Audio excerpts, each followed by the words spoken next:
At my daughter's anniversary celebration, she introduced me to her husband's business partners as just their live-in help. She even laughed and said, "We keep her around because she's useful with cleaning and watching the kids." But her smile disappeared when one of the partners said, "Wait, I know you. You're Elena Rodriguez, aren't you?" What happened next changed everything forever. Thank you for watching Granny's Narrative. Please subscribe, like, and tell us where you are watching from in the comment. My name is Elena Rodriguez, and I used to believe that family love could survive anything. I was wrong. The sprawling house in Rosewood Heights had become my prison for 4 long years. A magnificent colonial home that my late husband Miguel and I had purchased when our dreams still felt within reach. Now my daughter Isabella and her husband Marcus lived here, claiming they moved in to support me after Miguel's sudden passing. What they really wanted was free childcare for their twin boys and someone to maintain their lifestyle while they climbed the social ladder in their prestigious careers. I should have recognized the warning signs much sooner. The way Isabella would introduce me to her friends as her mother who helps with household management, never mentioning this was actually my home that I owned outright.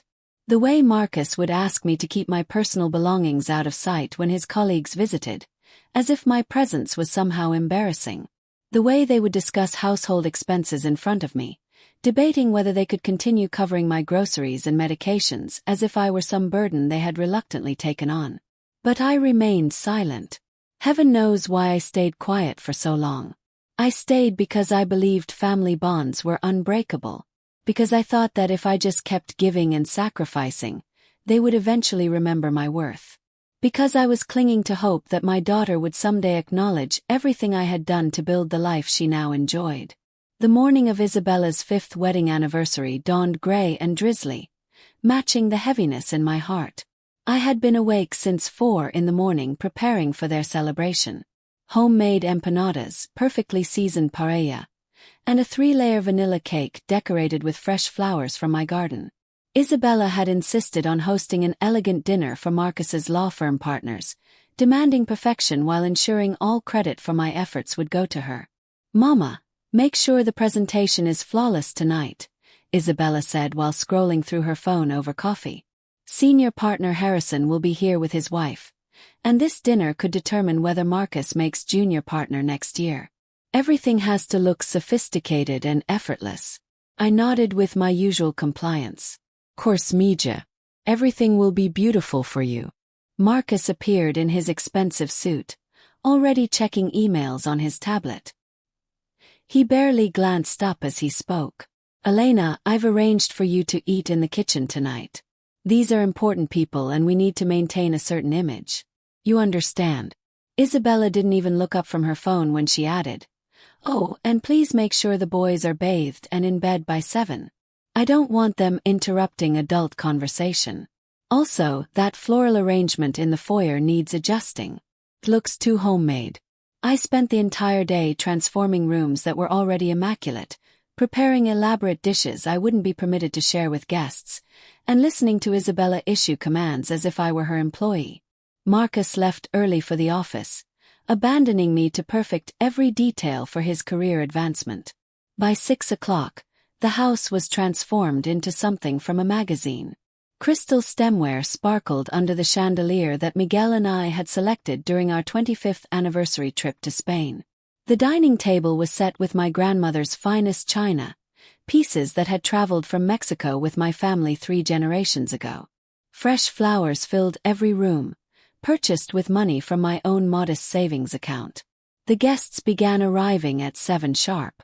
Through the kitchen window, I watched luxury vehicles line our circular driveway. Distinguished men in tailored suits and women wearing jewelry that cost more than most families earned in months. These were Isabella's people now. The elite world she had entered when she decided that acknowledging her working-class mother was beneath her new status. I remained hidden in the kitchen, arranging hors d'oeuvres on silver platters and filling wine glasses that Isabella would carry out while accepting compliments for my culinary skills. Through the doorway, I could see my daughter laughing and sharing stories about her legal career. She looked radiant in her designer dress, so much like I had at her age before years of struggle and sacrifice had worn me down. "Elena," Isabella's voice cut through my memories. "We need more of those stuffed mushrooms. and someone spilled wine on the living room carpet. Handle that, please. I silently returned to my duties, invisible in my own home. This was my role now, to ensure everything appeared perfect while others received recognition and respect. Around 8:30, an older gentleman I hadn't met wandered into the kitchen. He appeared to be in his mid-60s with silver hair and intelligent eyes behind wire-rimmed glasses. He carried himself with the quiet confidence of someone accustomed to authority. "Excuse me," he said politely. "I was looking for the restroom." "Down the hall, second door on your right," I replied without looking up from the dishes I was washing. He didn't leave immediately. Instead, he lingered near the counter, observing my work. "You know, this food is exceptional. Did Isabella prepare all of this herself?" Something in his tone made me glance up. His expression was knowing, as if he already suspected the truth. "No, sir," I said quietly. "I prepared everything." He nodded slowly, unsurprised. "Thought as much. She doesn't strike me as someone who cooks. I'm Charles Harrison, by the way, senior partner at Morrison Harrison and Associates." My hands stilled in the soapy water. This was Marcus's boss, the man whose opinion could shape my son-in-law's entire career. And here I was, meeting him while wearing an apron in my own kitchen like hired help. "Elena Rodriguez," I said, drying my hands on a kitchen towel. "Isabella's mother." His eyebrows rose with genuine interest. "I see. Well, Mrs. Rodriguez, you should know that your cooking rivals the finest restaurants in the city. Isabella is fortunate to have such a talented mother." Before I could respond, Marcus's voice boomed from the dining room. "Mr. Harrison, there you are. I was just telling everyone about the Pemberton case we won last month." Harrison glanced toward the dining room, then back at me with an expression I couldn't quite read. "It was lovely meeting you, Mrs. Rodriguez. I suspect we'll speak again very soon." He left me standing there, puzzled by his cryptic words but too exhausted to analyze their meaning. The celebration would continue late into the evening, and I had hours of cleanup ahead of me. It was nearly midnight when the last guest departed. Isabella had disappeared upstairs immediately after the final goodbye, claiming exhaustion from hosting such an important event. Marcus remained in the study, pouring himself generous glasses of the expensive scotch that had belonged to Miguel. "The twins are getting older," he said without preamble as I collected empty glasses from the coffee table. "They'll be starting school full-time next year. We won't need as much help with childcare." He still wouldn't make eye contact, staring instead at the amber liquid in his glass. "Isabella and I have been discussing the future. We think it might be time for you to consider finding your own place. Somewhere smaller, more manageable for someone your age." The words struck me like a physical blow. After everything I had sacrificed, everything I had given up, they wanted to discard me like yesterday's newspaper. "This is my house, Marcus," I said, my voice barely above a whisper. "Actually, Elena, it's not." His tone was matter-of-fact, almost bored. "Miguel left the property to Isabella in his will. You have the right to live here, but that doesn't mean you have to. We think it would be healthier for everyone if you found a small apartment somewhere." Started fresh. I stared at this man who had never worked a day in his life before law school, who had married into comfort and now felt entitled to redistribute it according to his preferences. The love I had carried for my daughter, the hope I had maintained despite years of disrespect, began transforming into something cold and calculating. "You see," I whispered. He finally looked at me, and for just a moment, I saw him recognize that he had crossed a line he couldn't uncross. But it was too late. The damage was irreversible. The mother who had spent her entire life putting family first was gone forever. The next morning brought no apologies, no acknowledgement of the cruelty from the previous evening. Isabella left early for her yoga class, humming cheerfully while adjusting her expensive workout clothes in the hallway mirror. Marcus headed to the office whistling, already checking his phone for messages from colleagues who might now view him more favorably after last night's successful dinner. "Elena," Isabella called from the garage. "I'm meeting clients for lunch downtown. The boys need to be at soccer practice by 10, And don't forget Tommy has that dentist appointment at 2. Also, the house cleaner is coming Thursday, so make sure the upstairs is organized. No please. No thank you. No acknowledgement that I had worked until nearly 2 in the morning cleaning up after their party, while they slept peacefully in beds I had made with sheets I had washed. After she left, I sat in the breakfast nook with my coffee, looking out at the garden Miguel and I had planted together 12 years ago. The roses he had given me for our anniversary were in full bloom, deep red petals that reminded me of passion and promises from a lifetime ago. Everything appeared the same as yesterday, but something fundamental had shifted. I could see my situation with perfect clarity for the first time in years. I wasn't a beloved mother being cared for by grateful children. I was free labor, a convenient solution to their childcare and housekeeping needs, valued only as long as I remained useful and invisible. The twins, bless their innocent hearts, were the only honest people in the house. At 7 and 8 years old, they said exactly what they thought without social filters. Abuela Elena, why don't you have your own house? Tommy asked while I tied his soccer cleats. This is my house, sweetheart, I said gently. But Mama says it's our house now and you just live here because you're old and don't have money to live somewhere else, Danny added matter-of-factly. The words were devastating not because children had spoken them, but because they revealed exactly what Isabella had been telling my grandsons about me. In their innocent minds, I wasn't their grandmother who loved them. I was an elderly woman their parents tolerated out of charity. Your mama says many things, I replied carefully. Sometimes grown-ups don't explain situations completely. That afternoon, while the boys napped and the house was quiet, I made the phone call that would change everything. I dialed my old friend Carmen, who worked at the downtown law office where I had once consulted about estate planning. Elena, how wonderful to hear from you, Carmen said warmly. How are things living with Isabella and Marcus?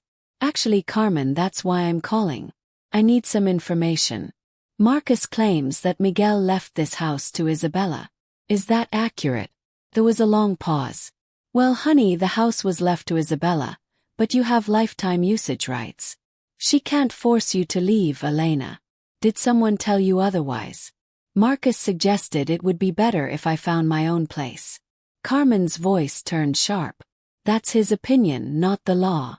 You have the absolute right to remain in that house until you die, regardless of what anyone prefers. Don't let anyone convince you otherwise. After hanging up, I felt something I hadn't experienced in months: power. Marcus had lied to me, attempted to manipulate me into abandoning my legal rights. The trusting mother in me would have been heartbroken. The woman I was becoming felt only cold determination. If my daughter and her husband wanted to play manipulation games, I was about to demonstrate how those games were properly played. The opportunity came sooner than expected. 3 days later, Isabella announced they were hosting another dinner party, this time for her law school reunion. The guest list would include former classmates who had become successful attorneys, judges, and legal professionals throughout the region. We need everything absolutely perfect, Isabella declared while scrolling through her contact list. These people haven't seen me since graduation. I want them to see how well I've done, how sophisticated our lifestyle is. Of course, I agreed, already formulating plans. The next week passed in intensive preparation. I ordered flowers from the most expensive florist in the city, planned a menu that would impress culinary professionals, and transformed the house into something worthy of a magazine feature. Isabella documented everything on social media, naturally positioning herself as the mastermind behind preparations that consisted entirely of pointing at arrangements I had created and declaring them acceptable. The night of the reunion dinner, I worked with more determination than ever before. The dining room looked magnificent. My grandmother's china caught the candlelight like precious gems, crystal glasses sparkled like diamonds, silverware gleamed like mirrors. The menu was extraordinary. Herb-crusted salmon, risotto made with imported mushrooms, vegetables from my personal garden, and a chocolate soufflé that required perfect timing. I wore my finest black dress, not expensive like Isabella's designer gown, but elegant and well-fitted. I had styled my hair professionally and applied makeup with care, wanting to look like the homeowner I actually was, not the servant they had made me pretend to be. The guests arrived precisely at 7. I recognized several faces from Isabella's graduation 5 years ago, plus many new ones representing the legal elite she now moved among. These were people accustomed to luxury, who measured success by material possessions and social connections. I served cocktails in the living room, moving efficiently between guests, refilling glasses and offering hors d'oeuvres. Conversation flowed around me as if I were invisible. Discussions about recent cases, complaints about judicial appointments, gossip about colleagues who had succeeded or failed in various career moves. "Isabella, you absolutely must share the name of your caterer," said Patricia Williams, a federal judge I recognized from newspaper photos. "This presentation is flawless." Isabella smiled broadly, accepting the compliment as if she had personally prepared every detail. "Oh, we have our methods. We believe in maintaining certain standards." She glanced at me across the room and winked, as if we shared some amusing secret. I felt nothing except cold calculation. "Actually," Charles Harrison's familiar voice cut through the chatter, "I'd like to know more about your food preparation myself." He appeared at my elbow, his expression sharp with interest. I hadn't realized he would be attending Isabella's reunion, but his presence suddenly made perfect sense. He had clearly been invited as Marcus's boss, a connection Isabella wanted to showcase to her former classmates. "Isabella," he continued in a voice that carried across the room, "could you tell us about your culinary background? This meal rivals anything I've experienced at 5-star establishments." Isabella's smile flickered slightly, but she recovered quickly. "Well, I've always been passionate about cooking. I learned from the best." She looked directly at me as she spoke, her expression daring me to contradict her public performance. "Interesting," Harrison said slowly. "And who exactly taught you these techniques?" Before Isabella could respond, I stepped forward. "Actually, she learned by watching me prepare family meals when she was growing up." The room's energy shifted subtly. Several guests turned to look at me with new attention, perhaps wondering why the help was participating in conversation. "And you are?" Patricia Williams asked politely. "Elena Rodriguez," I replied clearly. "Isabella's mother." A murmur rippled through the gathering. I could see mental calculations being made. Why was the hostess's mother serving drinks at her own daughter's party? "How lovely," Patricia continued. "Are you visiting for the evening?" "I live here," I said simply. "This is my house." The silence that followed was deafening. Isabella's face had gone pale, and I could see panic beginning to form in her eyes. Marcus appeared at her side, his expression tense with confusion. Harrison's eyes sharpened with unmistakable interest. "Mrs. Rodriguez," he said carefully, "I'm curious about something. Last week you mentioned preparing all the food for that anniversary dinner. Are you responsible for tonight's menu as well?" "Yes," I replied. "I prepared everything you've eaten this evening." The social dynamics in the room had completely shifted. Guests were now staring at Isabella with expressions ranging from confusion to barely concealed judgment. "Isabella," Patricia said slowly, "I'm not understanding something. Why is your mother serving at your dinner party?" Isabella's mouth opened and closed like a fish gasping for air. She looked desperately at Marcus, who appeared equally panicked.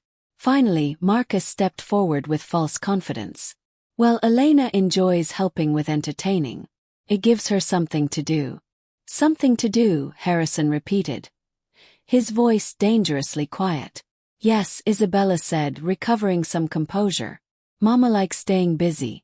She insists on helping with these kinds of events." "I see," Harrison said. His gaze moved between Isabella and me with laser focus. "Mrs. Rodriguez, do you enjoy serving at your daughter's parties?" The room held its collective breath. Every person present recognized this as a pivotal moment, though most didn't understand the underlying tension. I looked directly at Isabella, seeing her clearly for perhaps the first time in years. Not as the daughter I had sacrificed everything for, but as a woman who had systematically erased my contributions to build her own false image of success. "Actually, Mr. Harrison," I said in a voice that carried throughout the room, I find it fascinating that my daughter has built her reputation on talents she doesn't possess and accomplishments that aren't hers. Isabella's face went white. Patricia Williams leaned forward with obvious interest. Marcus looked like he might be sick. I continued, my voice growing stronger. For 4 years I have prepared every meal served in this house, maintained every room, cared for every guest, while Isabella accepted credit for my work. Tonight's dinner, last week's anniversary celebration, every impressive meal she has ever claimed to create, all of it has been my effort disguised as her achievement. The room erupted in whispered conversations. Several guests were staring at Isabella with expressions of disgust and disappointment. Furthermore, I continued, enjoying the power of finally speaking truth. Isabella and Marcus have spent 4 years treating me like hired help in my own home, accepting my labor while planning to convince me to abandon my legal rights to the property I own. Harrison's expression had transformed into something resembling controlled fury. Patricia Williams was studying Isabella like she was examining evidence in a criminal case. Isabella finally found her voice, though it came out as a desperate whisper. "Mama, please. You're embarrassing yourself." I asked calmly. Or am I finally telling the truth about who really maintains the lifestyle you've been showcasing to advance your career? Marcus tried to intervene. "Elena, I think you might be confused about some things." Harrison turned to Marcus with an expression that could have frozen fire. "I don't think she's confused about anything. I think she's been extremely clear." He addressed the room in his authoritative courtroom voice. "Ladies and gentlemen, it appears we've been witnessing an elaborate deception. Isabella Martinez has built her social reputation by claiming credit for her mother's considerable talents while simultaneously treating that same mother like domestic staff. The social destruction was swift and complete." Patricia Williams gathered her purse with obvious disgust. "Isabella, I think we'll be leaving now. This has been quite educational." Other guests followed suit, their faces showing the kind of professional disapproval that could destroy careers in the legal community. These were people who valued integrity and honesty above all else, and they had just witnessed a masterclass in neither. Harrison lingered as the room emptied. His attention focused entirely on me. "Mrs. Rodriguez, I owe you an apology. Last week I suspected something wasn't quite right, but I had no idea the situation was this extensive." As the final guest departed, I turned to face Isabella and Marcus, both standing frozen in the wreckage of their social ambitions. "We need to have a conversation," I said simply. For the first time in 4 years, they listened without argument. The house felt different after the last guest left. Not different in appearance. The same furniture, the same decorations, but the fundamental power structure had been completely overturned. Isabella and Marcus sat at the dining table like defendants waiting for sentencing while I moved around the room with calm efficiency, extinguishing candles and stacking plates. "Mama, please," Isabella finally broke the silence, her voice shaking. "Let me try to explain." "Explain what?" I asked without looking up from collecting wine glasses. "Explain how you've been stealing credit for my work for 4 years while telling people I'm charity case you've taken in. Explain how you've been poisoning your children against their grandmother. Or perhaps you want to explain how you plan to trick me into giving up my legal rights to my own home." Marcus shifted uncomfortably. "Elena, you have to understand our position. Isabella's career requires a certain image." "Isabella's career," I repeated, finally turning to look at them both. "The career that started with money from my business savings. The law school I helped pay for. The wedding expenses I covered. The down payment for your first car. Should I continue?" "That was what mothers do," Isabella stammered. "You wanted to help us succeed." "I did want to help. Past tense, Diego. But there's a difference between supporting your child's success and being exploited by them." I walked to the liquor cabinet and poured myself a glass of the expensive wine Isabella had been serving to guests. Wine purchased with money from the household account I funded. "Here's what's going to happen," I said, settling into the chair that had been Miguel's favorite. "Tomorrow morning you're going to start looking for your own place to live. I'm giving you 90 days to find something suitable and move out." "You can't do that." Isabella jumped to her feet. "This is our home now. Tommy and Danny's friends are here. My practice is established. Everything we've built is here. Nothing you've built is here, Isabella. Everything you've claimed as your accomplishment has been my work, my money, my effort. And this was never your home. It's my house, which I allowed you to live in under false pretenses. Marcus tried a different approach. Elena, if we leave, how will it look for Isabella's reputation? After tonight, her standing in the legal community is already damaged. I laughed, and the sound was sharp enough to cut glass. Marcus, after tonight, everyone in the legal community knows exactly what kind of person Isabella really is. Your reputations are your own problems now. But what about Tommy and Danny? Isabella pleaded. They're your grandsons. You can't punish them for our mistakes. The same grandsons you taught to see me as a poor old woman you felt sorry for. The same children you told that Abuela Elena was just someone who cleaned your house and watched them because she had nowhere else to go. I shook my head firmly. No, Isabella. You made deliberate choices about what kind of relationship they would have with their grandmother. Now you get to live with the consequences of those choices. Marcus attempted one final manipulation. Elena, think about Miguel. He wouldn't have wanted his family destroyed like this. Don't. The word came out like a whip crack. Don't you dare invoke my husband's name. Miguel would be horrified by what his daughter has become. He would be disgusted by the way you've treated the woman he loved. I stood up, smoothing my dress with the same careful attention to detail I had maintained throughout the evening. This conversation is over. You have 90 days. Use them wisely. As I walked toward the staircase, Isabella called out one last desperate plea. Mama, what if we apologize? What if we try to make things right somehow? I paused at the bottom of the stairs and turned back to look at her. This woman who had once been my baby girl, my greatest joy, the child I had dreamed about while Miguel and I planned our future together. The daughter I had worked multiple jobs to support through school, sacrificed my own ambitions to ensure she could achieve hers. Now I felt nothing. Not anger, not sadness, not even disappointment. Just a cold, clear assessment of a problem that needed to be solved. Isabella, I said quietly, there are some betrayals that are too complete for redemption. Some words that can't be unsaid. Some relationships that can't be repaired once trust has been destroyed so thoroughly. I climbed the stairs to my bedroom in my house, purchased with money I had earned, and closed the door behind me. For the first time in 4 years I locked it. The next morning I woke before dawn and made my first phone call to my attorney Maria Santos. The second call went to my financial advisor. The third to a private investigator I had used occasionally during my catering business years. By the time Isabella and Marcus came downstairs, still looking shell-shocked from the previous evening, I was sitting at the kitchen table with coffee and a stack of legal documents. What's all this? Marcus asked nervously. Protection, I replied. Marcus, I had Maria research your employment contract. Apparently, there's a clause about conduct that reflects poorly on the firm. Very interesting reading. Marcus went pale. You wouldn't. I also had my investigator examine your spending patterns over the past 4 years. Did you know it's possible to track every dollar you've used from the household accounts I've been funding? I slid a folder across the table. Credit card statements, bank records, receipts.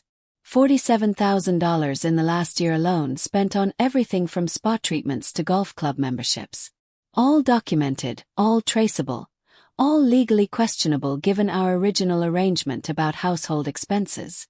They stared at the papers like they contained explosive devices. Here's what's going to happen, I continued in my business voice. You're going to leave my house quietly and without creating drama. You're not going to contact reporters or social media. You're not going to badmouth me to anyone in the legal community. And you're not going to use my grandsons as emotional leverage. In return, I won't pursue legal action for fraud and financial abuse. And I won't ensure these documents reach the State Bar Association's Ethics Committee. And if we refuse, Isabella asked, though we all knew she already understood the answer. I smiled, and it was the coldest expression I had ever worn. Then you'll discover exactly how ruthless a successful businesswoman can be when she decides to destroy someone completely. Marcus looked at his wife, then back at me. You've thought of everything, haven't you? I've had 4 years to think about it, Marcus. 4 years of being treated like domestic help in my own home while you plotted to steal it from me. Did you really think I wouldn't notice? Did you honestly believe I was the helpless old woman you pretended I was? He had no answer for that. Neither of them did. 89 days, I said, gathering the documents. I suggest you start packing.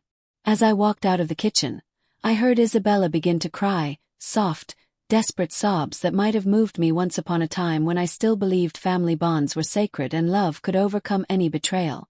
But that woman was gone, and the woman who had taken her place felt only satisfaction at the sound of her daughter's tears. 6 weeks later, I stood in my living room watching the moving truck pull away from my driveway. Isabella and Marcus's departure had been as efficient and emotionless as I had demanded. No dramatic scenes, no last-minute begging for forgiveness, no tearful goodbyes with the grandsons they had turned against me. Just boxes, furniture, and the hollow sound of a house finally returning to its rightful owner. The twins had cried naturally. 7- and 8-year-olds don't understand the complex dynamics of adult betrayal. They only knew their grandmother had suddenly become a stranger who didn't want them around anymore. Isabella had tried to use their tears as final manipulation, suggesting I was punishing innocent children for their parents' mistakes. I felt nothing watching those tears except cold satisfaction that Isabella was finally learning what it felt like to lose something precious because of her own choices. The house felt different now, cleaner. The heavy weight of resentment and exploitation had lifted, leaving behind only space and possibility. I walked through each room methodically, reclaiming territories that had been occupied by people who saw me as an inconvenience to be managed. In Marcus's former office, I found a stack of papers he had forgotten in his rush to leave.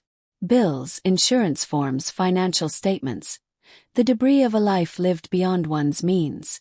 At the bottom of the pile was a letter from his law firm dated the previous week.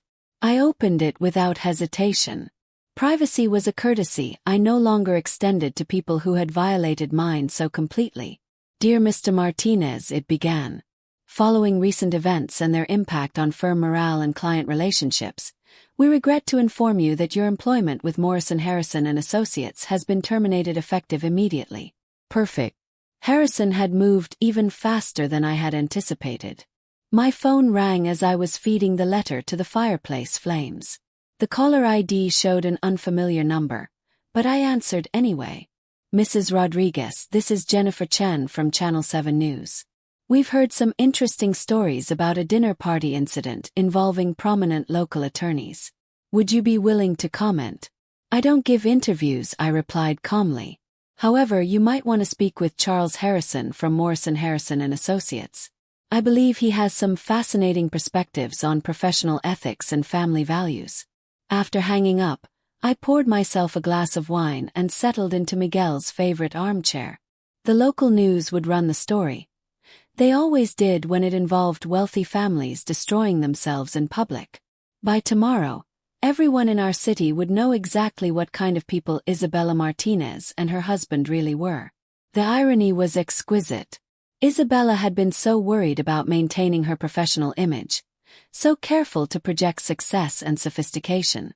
Now her name would be associated with deception and ingratitude. The very people she had tried to impress would avoid her like she carried some contagious disease. Over the following weeks, I received a series of phone calls that confirmed everything was proceeding exactly as I had planned. Maria Santos called to report that Isabella had hired an attorney to contest my decision to evict them, but had dropped the case after reviewing the evidence of their financial misconduct. My financial advisor called to report suspicious activity on accounts Marcus had access to, desperate attempts to withdraw funds that no longer existed because I had quietly closed those accounts the morning after the dinner party. The private investigator provided the most satisfying update of all. They've moved into a small apartment in Riverside, he reported. Public school district, no security, street parking only. Mrs. Martinez is working part-time at a legal aid clinic downtown. Mr. Martinez is still unemployed. Word has gotten around the legal community about what happened at that dinner party. The children are enrolled at Roosevelt Elementary. From what I can observe, they're having difficulty adjusting to the significant change in circumstances. I felt a flicker of something that might have been sympathy, then dismissed it ruthlessly. Tommy and Danny were receiving valuable lessons about consequences and reality. Lessons their parents should have taught them years ago instead of filling their heads with fantasies about their grandmother being charity case. "Thank you for the update," I said. "I won't be requiring your services anymore." 2 months after they left, Isabella called. I almost didn't answer, but curiosity won. "Mama, please," she said without introduction, her voice thick with tears. "Tommy and Danny ask about you constantly. They don't understand why Abuela doesn't want to see them anymore. They're having nightmares and their teachers say they're struggling in school. They think they did something wrong." "They did do something wrong," I replied calmly. "They learned to see me as less than family. They learned that disrespect has no consequences. Now they're learning that it does. They're just children. They don't deserve this." "No, they don't. But they're experiencing it anyway because their parents chose to sacrifice their relationship with me for temporary social advantages. Actions have consequences, Isabella. This is what consequences look like." She cried into the phone for several minutes. "Marcus has been applying everywhere, but everyone in the legal community knows what happened. No firm will hire him. We're barely making rent. Tommy and Danny had to leave all their friends behind, and they blame themselves for everything. Marcus should have considered that before he lied about my legal rights to my own home. You should have considered that before you spent 4 years treating me like your personal servant while stealing credit for my accomplishments. Please, Mama, I'm begging you. If not for us, then for Tommy and Danny. They're innocent in all this." I considered her words for a moment, then dismissed them. "Innocence is a luxury, Isabella. Your sons are learning that earlier than most children. Consider it an education in how the real world works." I hung up on her tears and immediately blocked their number. 8 months later, I encountered Patricia Williams at the farmers market downtown. She approached me with the careful respect successful people show to those who have proven themselves more formidable than initially expected. "Elena, how wonderful to see you," she said warmly. "I've been meaning to call. We're organizing a fundraising gala for the Children's Hospital, and we'd be honored if you'd consider joining our planning committee." The same woman who had witnessed my public humiliation of Isabella now wanted to associate with my demonstrated power. The same social circle that had watched my daughter's destruction now competed for my attention and approval. "How thoughtful," I replied. "I'll have my assistant send a donation. I'm afraid I'm too busy to attend planning meetings." I had no assistant, but Patricia didn't need to know that. The suggestion that I had staff to handle such trivial social obligations only enhanced my mystique. As I drove home through the tree-lined streets of my exclusive neighborhood, I reflected on the completeness of my victory. Isabella and Marcus had lost everything: their home, their social standing, their financial security, their children's innocence and stability. They were learning to survive on love alone and discovering that love without resources is a cold and hungry companion. Meanwhile, I had my house back, my dignity restored, and my reputation as someone not to be underestimated firmly established. Phone calls from old business contacts had resumed. Invitations to exclusive events arrived regularly. People who had forgotten Elena Rodriguez existed were suddenly eager to renew acquaintance with someone who could buy and sell them without thinking twice.